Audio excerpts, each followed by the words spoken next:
Well, the question of what causes insulin resistance is that's an hour-long lecture, but I can give you some of it in a short piece. One of the things that causes insulin resistance, and I'm going to talk about this in the form of a story. So this isn't really biochemistry. This is a story about how your body works. When your fat cells get full, they don't want any more fat to come in. The fat cell thinks it should be only a certain size, and so then it gets a little hesitant to accept more input. Now, each of us sort of has a genetic preset for that. Some people, fat cells want to stop at a different level than other people's fat cells. But for everybody, there's a place where the fat cell will say, not me, not anymore. Muscle cells also get to the place where they say, I can't accept any more energy storage. And then there's some other biochemical clues that happen to your body, especially when your body eats certain kinds of sugars, that also block your cell's ability to sense when there's enough energy on the inside and when the energy should be kept out. So although it's a complicated process, basically your body's saying, no, I have enough right now, no more, thank you. The trouble with that is that then the blood sugar and insulin problems that evolve with the blood sugar rising and the insulin levels rising are the beginnings of the process that we know as type 2 diabetes. So this is a critical question, and how to interrupt these pathways is very important in helping patients to regain metabolic control.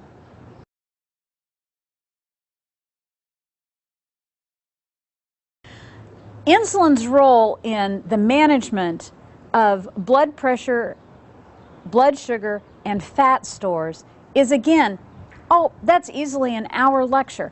But here's the real key. Here's the heart of the matter. Insulin's main job in life is to help you store and save fat. So it helps you to move sugar from your bloodstream into fat stores, and it turns off fat burning. Unless your insulin levels drop back down to normal, you can't burn fat. So people who are extremely talented at storing make a big insulin signal when they eat some carbohydrates, and then it does not drop back down to normal fast enough so that their blood sugar drops too low. Their body says, whoa, I have to pull us out of this mess. My blood sugar's too low. And your body then uses your own muscle to make sugar. So you have several problems. You can't burn fat. You can't go to your fat stores because your insulin levels are too high. So that access to energy is blocked. Your blood sugars just dropped because your insulin levels were too high. And now your body has to do something to bring that back up. So it goes to your muscles. When your muscles are accessed, then you have no problem making sugar. There's plenty of sugar still in your body. But over time, you're getting weaker and weaker, which is why people with metabolic syndrome and often type 2 diabetes have a very characteristic body type. They have central obesity, they're big around the middle, and little tiny legs. So really, the Tweedledum Tweedledee kind of experience is how people look. And this is because they've had to use their muscle over and over again to rescue their blood sugar. Now, that's not the whole story, but the role of insulin in controlling weight and fat stores and blood sugar levels is a very complex and interwoven metabolic issue. There's lots of signals coming from lots of places, but you can boil it down to this. Your body can only do one of two things. You can store or you can spend. That's the choice. So generally what the plan was that what you ate at breakfast, you'd stored a little extra, but you'd probably spend it by lunch, and that went on over and over again. Not in our society. We eat foods that trigger storage on a huge scale, and that's the dietary carbohydrates, the starches and sugars. So we're always storing, and then we can't spend because the insulin levels are too high for us to burn our fat stores.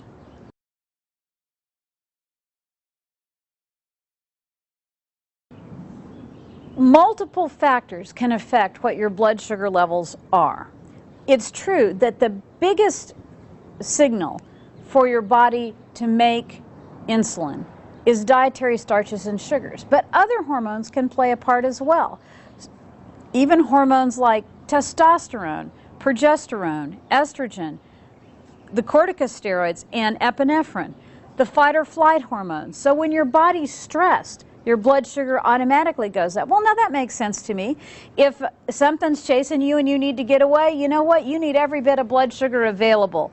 But in our society, we get that kind of stress signal regularly, but we don't really ever get the ability to turn it off. We don't ever really get to get away from what's chasing us.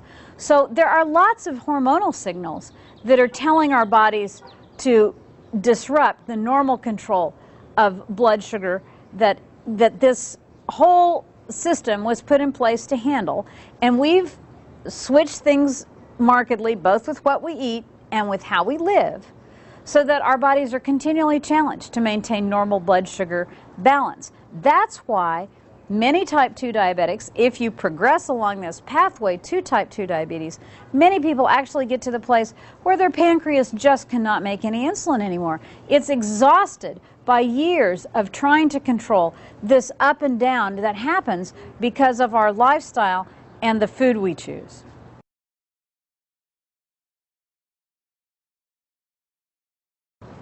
I wonder if one can ever be healthy if one is having to rely on something other than your body's natural processes to control blood sugar and other body phenomena. So I understand that there are some situations in which our bodies have been so hurt that they will need some additional assistance for the rest of our life.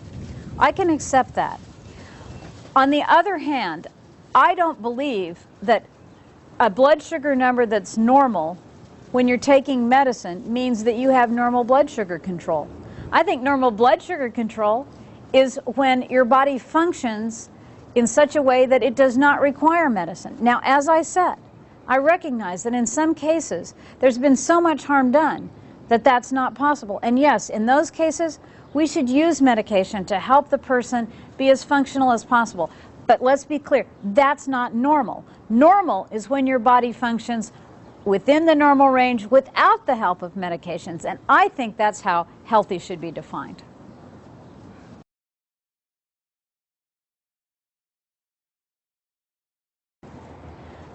One of the reasons that I prefer for my diabetics to control their blood sugars as closely as possible with nutritional intervention is that all of the medications used, with the exception of perhaps one or two, have side effect profiles that are very dangerous. Now, as I mentioned, I understand that in some cases patients need to take medication. And yes, that needs to be a decision they come to with the help of their physician and an understanding of the risks and benefits. Yes, people need the opportunity to choose. But to have the highest level of health and function, the lowest level of medication intervention with all the attendant side effects and dangers, including increased risk of cardiovascular disease.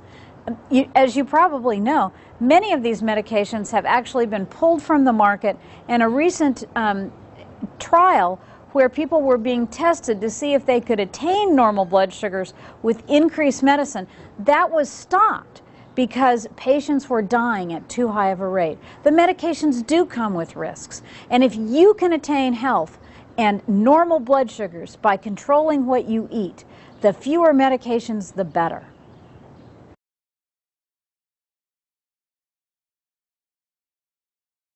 Most people who talk to me about dietary interventions say things like, well, it's so hard and no one can do it. And you know, I think that's really not true at all. First of all, it implies much less of our population than we really have the ability to be strong. We're the people that settled this continent. We have lots and lots of personal and cultural strength, and sure, we can control what we eat. Now, I will say that many of the patients that have come to me who have tried other ways other than carbohydrate control have been in situations where their blood sugars dropped so low that they had to eat. That's what the low-fat, calorie-restricted approach does for a person. It makes their body metabolically very hungry. That's not what I'm talking about. I'm talking about how on a day-to-day basis can you get as close as possible to maintaining your body in a healthy state. And the answer to that is, you know what? If it didn't work out yesterday, then today's a new day and we try again. So when I teach an animal, I'm a professional animal trainer, when I teach an animal a new trick, I don't really think that the first day we do the trick, the animal really is doing it as well as will happen at later times. So I understand that life is a learning process, not just for animals, but for humans too, humans being an animal, and that people need the opportunity to practice. Practicing getting a new habit or a new way of arranging your life is very important, and it's fine if it doesn't work out perfectly the first time. Now, I will tell you, it's really important if you want to be successful to find a good coach. You know, professional athletes have coaches. They pay a lot of money for that service. And you know why they do that? Why do professional teams pay the money they pay for a coach? Because it makes a difference. If you want to be successful, if you want to get the best outcome you can get, you need to find a physician who knows how to balance the medications, who knows how to help you with the dietary interventions, and who is familiar with carbohydrate restriction. This is a very, very effective and potent method of controlling your metabolic function. It is as effective, if not more so, than most drugs. Because of that, it's important to have someone who knows how to operate it. Things that work well and are very effective do have the sometimes effect of being more than you want if the medications aren't adjusted. That's not the fault of the effective intervention. It means we need people who are trained to manage the medications. If you want folks like that, Nutrition and Metabolism knows some of them, and the American Society of Bariatric Physicians is in the business of educating physicians in how to use this effective and potent tool. So there are lots of options for your doctor if they're interested in helping you. If not, find someone who is. You need someone who actually knows how to do this, but with that help, with expert coaching, you can have a very successful outcome.